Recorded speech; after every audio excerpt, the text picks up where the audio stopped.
Good morning, Pastor Brian here. Thank you for joining me today as we walk through the Psalms together. Today, Psalm 29. I'll be reading from the Common English Bible. And let's jump into our psalm for the day. You divine beings, give to the Lord. Give to the Lord glory and power. Give to the Lord glory due his name.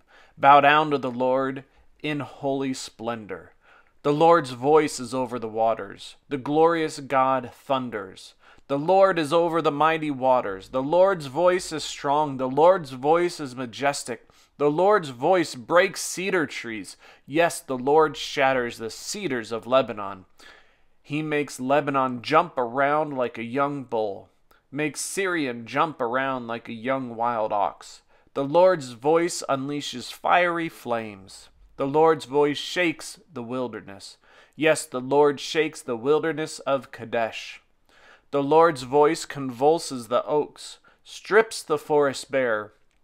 But in his temple everyone shouts, "Glory!"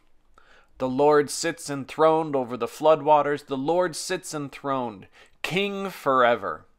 Let the Lord give strength to his people. Let the Lord bless his people with peace.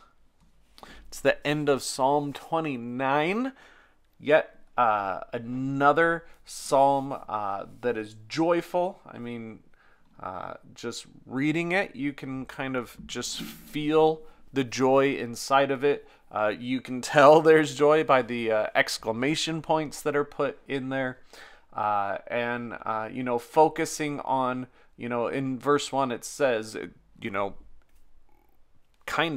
feel who it's addressed to. You divine beings. So it's addressed to other gods in the world that day, other gods in our world today, as we talk about them, and as which actually isn't too different, because the Israelites believe that God was the only God. There wasn't really anyone else. And so that's who it's addressed to, and saying, look at all these things that God is and that God does, and how incredible God is with the way that just God's voice, the Lord's voice, does these things.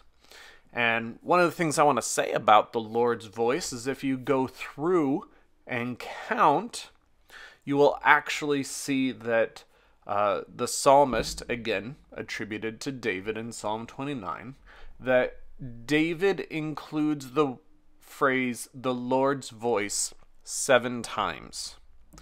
And so we can see how David is attributing God's voice, God, to perfection.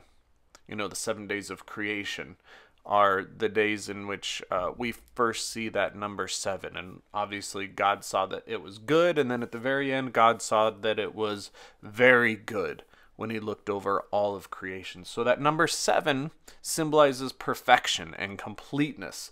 And so here David, in this poem, in this psalm, is intentionally including the Lord's voice 7 times to indicate that perfection and that completeness of God over anything else in creation, including the other false gods that exist, and that all of them and the world should pay attention, because the people who truly recognize and know that God is the God of the world and of the universe, they go into his temple, God's temple, and shout glory, and that the Lord is King forever. So those are the things I wanted to point out, and I thought was really interesting when I took a little study of the notes that I saw. So what did you hear? What did you like? Was there anything you didn't like? Write it down. Share it with a friend.